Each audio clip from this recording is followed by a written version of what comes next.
Hi friends and dear students, I am Ashok Kumar Sharma, the chairman of People Welfare Foundation and the director of AK Study Center.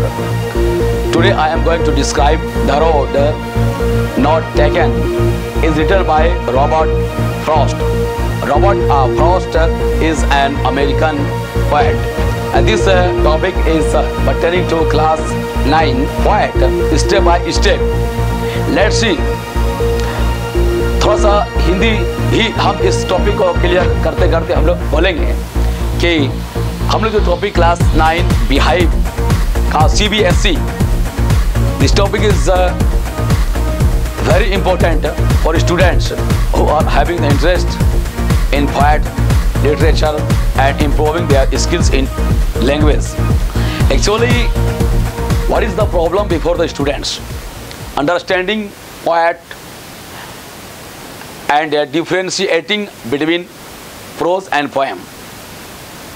होता क्या है कि अधिकतर जो विद्यार्थी हैं हिंदी मीडियम के विद्यार्थी के लिए यह समस्या बरकरार है ही, साथ ही साथ बहुत सारे इंग्लिश मीडियम में पढ़ने वाले विद्यार्थियों के साथ भी यही समस्या है. प्रोज के तुलना में पोएम जब विद्यार्थी पढ़ते हैं तो विद्यार्थी के साथ बहुत सारी कठिनाइयाँ आती हैं. सामान्य इस स्टैंडर्ड के जो स्टूडेंट्स हैं, विद्यार्थी हैं हमारे भारत के, उनके साथ समस्या कई स्टेप पे चैलेंजेस आते हैं. सबसे पहले एक इन्वायरमेंट और इकोसिस्टम जिसके पास नहीं है तो वो सबसे बड़ा मेजर प्रॉब्लम आता है कॉम्प्रिहेंड करने के लिए. पोएम एक स्टेप आगे का चीज़ होता है प्रोज से. सबसे पहले भाषा का समान ज्ञान के साथ जिस विषय वस्तु को हम लोग ग्रहण कर रहे हैं उसकी समान जानकारी होनी चाहिए. और महत्वपूर्ण बात कि ये प्रोज या पोएम इंग्लिश मीडियम को लाने के पीछे उद्देश्य क्या है, क्यों इंग्लिश सिलेबस को इंट्रोड्यूस किया गया है सारे स्कूल लेवल के विद्यार्थी के लिए. इस बात को समझना बहुत ही ज़रूरी है, निहायत ही ज़रूरी है. इसी बात को अधिकतर विद्यार्थी समझ नहीं पाते हैं और बहुत सारे टीचर भी इस प्रकार के गाइडलाइंस उन्हें नहीं देते हैं कि आखिर इंग्लिश सिलेबस को पढ़ाने का और इंग्लिश पढ़ाने का क्या मकसद है विद्यार्थियों को. और इंग्लिश के साथ जस्टिफाई नहीं कर पाना, इंग्लिश के साथ न्याय नहीं कर पाना, विद्यार्थी के साथ जो समस्या है ऐसा क्यों होता है?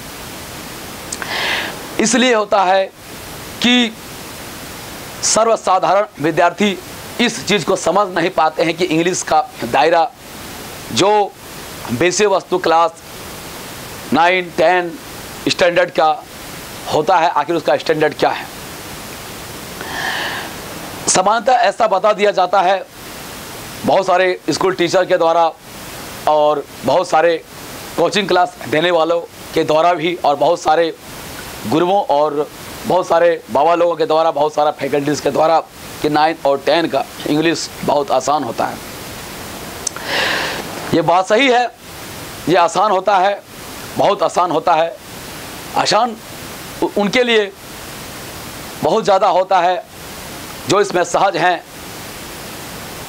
जिसका बैकग्राउंड उस प्रकार का है, जिस प्रकार के इन्वायरमेंट में वे उस प्रकार के इन्वायरमेंट में वे रहते हैं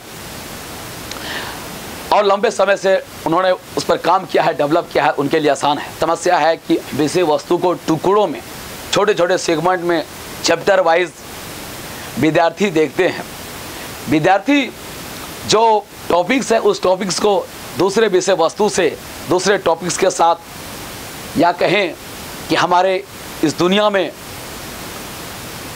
दुनिया के जो इन्वायरमेंट है उसके साथ जोड़ के नहीं देख पा रहे हैं. ये सबसे बड़ा समस्या है जिसके चलते विद्यार्थी में ये रुचि नहीं विकसित हो पाती है उस स्तर का, जिसके चलते ये सबसे बड़ा समस्या होता है जो विषय के साथ जस्टिफाई नहीं कर पाते हैं, न्याय नहीं कर पाते हैं, विषय को समझ नहीं पाते हैं या उस पर अधिकार नहीं कर पाते हैं, कमांड नहीं कर पाते हैं. ये एक समस्या है. सबसे पहले समझना होगा कि ये विषय वस्तु इंग्लिश क्लास 9 और 10 स्टैंडर्ड उतना आसान नहीं है. केवल किताबी भाषा, किताब को पढ़कर ही अगर हम इसको समझेंगे तो इसके साथ न्याय नहीं हो पाएगा। किताब एक जरिया है विद्यार्थियों को समझाने के लिए, सिखाने के लिए। भाषा, प्रोज, पोएम या कुछ कहानी या कोई भी चीज़, यह एक मोटिवेशन है, एक प्रेरणा। असल में वास्तविक उद्देश्य क्या है इंग्लिश पढ़ाने के लिए, प्रोज या पोएम पढ़ाने के लिए? वास्तविक उद्देश्य यही है कि भाषा में, अंग्रेजी भाषा का ज्ञान विद्यार्थियों में इस स्तर पर वृद्धि कर दिया जाए कि वह सभी टॉपिक्स में सहज हो। इंग्लिश के साथ समस्या जो टुकड़ों टुकड़ों में, सेगमेंट में करके विद्यार्थी देख रहे हैं, यही सबसे बड़ा समस्या है कि बार बार इंग्लिश पढ़ते हैं प्रोज और पोएम को और बार बार वैसे ही गिरते हैं जैसे छोटा बच्चा साइकिल चलाने के लिए सीखता है और वो गिरता है इस स्टेज में। और सबसे बड़ा विडंबना आज इंग्लिश के साथ है कि अधिकतर विद्यार्थी और अधिकतर भारत के राज्यों के विद्यार्थी 10 साल, 15 साल, 20 साल भी इंग्लिश पढ़ रहे हैं और इंग्लिश के साथ न्याय नहीं कर पा रहे हैं। सबसे बड़ी समस्या, अगर विद्यार्थियों को पूरे जीवन काल में, यूँ कहें कि बचपन से लेके अगर एक सिस्टमेटिक तक 5 वर्ष का इंग्लिश अगर पढ़ा दिया जाए तो इंग्लिश भाषा पर पकड़ बनाना और इंग्लिश में सहज होना, चाहे अपने विचारों का एक्सप्रेशन करना हो या कॉम्प्रिहेंड करना हो किसी चीज़ को, बहुत ही आसान और सरल हो जाएगा और वह बिल्कुल स्वाभाविक हो जाएगा। हो सकता है कुछ विद्यार्थियों, कुछ व्यक्ति कुछ और ज़्यादा समय ले, लेकिन इंग्लिश पर महारत हासिल करना सामान्य एक बालक, एक स्कूल लेवल से 5 साल का कार्यकाल, 5 साल का समय बहुत ही होता है। अर्थात 9 और 10 स्टैंडर्ड आते आते इंग्लिश पर पूरा, भाषा पर पूरा कमांड हो जाना चाहिए विद्यार्थी को। ये नहीं हो पा रहा है। इसका यही कारण है कि सबसे पहला इंग्लिश जो पढ़ा रहे हैं आज टीचर, पहले वो खुद इंग्लिश को नहीं समझ पा रहे हैं। इंग्लिश का दायरा क्या है, रेंज कहाँ तक जाता है, उस रेंज तक उन्होंने तैयारी किया ही नहीं है। जिस रेंज पर उन्होंने तैयारी नहीं किया, जिसके चलते वो बच्चों में वो एक्सप्रेशन नहीं दे पाते हैं, वे अपने थॉट को एक्सप्रेस नहीं कर पाते हैं, उसको उस लेवल पर मोटिवेट नहीं कर पाते हैं। वो इंटोनेशन, वो प्रोनाउंसिएशन, वो उच्चारण, वो सही सटीक उच्चारण इम्पोज बच्चे के, विद्यार्थियों के मस्तिष्क में नहीं कर पाते हैं। उसके न्यूरॉन में एक ऑडियो नहीं बना पाता है, सही ऑडियो नहीं बना पाता है। एक ये भी कारण है जिसके चलते विद्यार्थी उसको ग्रहण नहीं कर पाते हैं। विद्यार्थी के साथ बहुत सारे समस्या, एक ग्रामर की समस्या। जब शुरुआत ग्रामर क्या किया जाता है, थोड़ा noun, pronoun, verb, adjective, preposition, conjunction, interjection या इस तरह से, तो थोड़ा सा उन्हें कुछ ज्ञान होता है। लेकिन जब और भी ज़्यादा पढ़ते जाता है तो सबसे बड़ा समस्या भूलने की समस्या, एक ये भी समस्या है जिसके चलते भाषा पर न्याय नहीं कर पाते हैं। आगे पढ़ते हैं, पीछे भूलते हैं, पीछे फिर आगे पढ़ते हैं, पीछे भूलते हैं, ज्ञान का संग्रह नहीं हो पाता है। ये सबसे बड़ी चुनौती है इंग्लिश मीडियम में। एक ऐसा सिस्टम, एक ऐसी पद्धति से विद्यार्थियों को पढ़ाना होगा जिसमें विद्यार्थी अपने कॉन्फिडेंस को डेवलप कर पाएं और ज्ञान का संग्रह कर पाएं।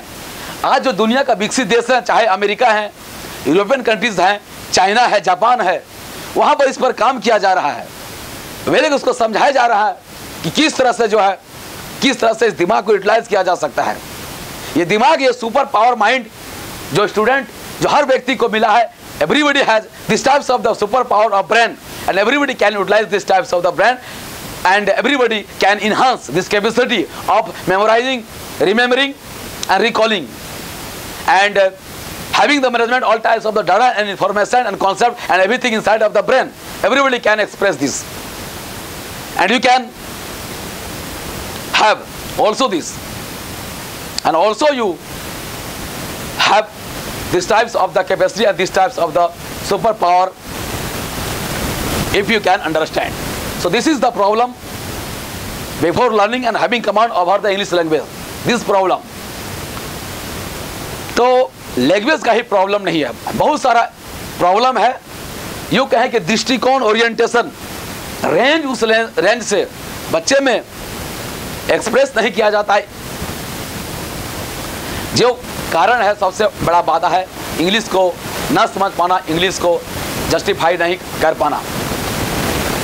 तो इस पर हम लोग धीरे धीरे अलग अलग टॉपिक में बात करेंगे कि इंग्लिश, पूरे इंग्लिश भाषा पर किस प्रकार से कमांड किया जाए। और ये बिल्कुल ही आसान है, ये बहुत ही कम समय में इसको समझाया जा सकता है। कोई ज़रूरी नहीं है इंग्लिश पर मास्टरी करना 5 साल, 10 साल, 15 साल, 20 साल लगे। कोई भी विद्यार्थी 6, 7, 8, 9, 10 का विद्यार्थी अगर सिस्टमेटिक 6 महीना अगर काम करे तो 6 महीना में इंग्लिश पे कमांड किया जा सकता है। उतना कमांड जितना में वो समान रूप से सहज एक्सप्रेस कर सकता है और किसी चीज़ को सुन के समझ सकता है। जरूरत है उसको दिमाग को उस तरह से ट्रेंड करने का। संभव, दिस इज पॉसिबल। जो व्यक्ति इस प्रकार का कर रहा है तो वे भी इसको संभव किए हैं। मैं भी इसको कर रहा हूं तो मैंने भी इसे संभव किया है। In the beginning times also I was one of them who are unable to express himself or who are unable to justify over these topics. मैं भी उनमें से एक था, but now I am very natural and very fluent in this language as international or international level. I can communicate all over the world in any country, so that every student can communicate. So this is not a difficult task if you understand this. इसको समझ लिया जाए तो यह मुश्किल नहीं है, नहीं समझने से यह बहुत बड़ा मुश्किल टास्क होता है। तो इस टॉपिक को स्टार्ट करने से पहले थोड़ा सा ये हम लोगों ने चर्चा किया। कहने का मतलब है इसमें जो है बिल्कुल डरने का बिल्कुल जरूरत है ही नहीं। केवल आप इसलिए डर रहे हैं कि इसके मूल मंत्र को आपने नहीं जाना है। मूल मंत्र को अगर आप जान जाएंगे तो यह बहुत ही आसान हो जाएगा। This will be very easy also for you as others who has completed and who has command about this language. इस वीडियो में इतना ही और नेक्स्ट वीडियो में चलिए हम लोग इस टॉपिक पर डिस्कस करते हैं the road not taken. Thank you watching for this video. Must subscribe our YouTube channel AK Study Center. I am Ashok Kumar Sharma, the chairman of People Welfare Foundation and the director of AK Study Center. Jai Hind.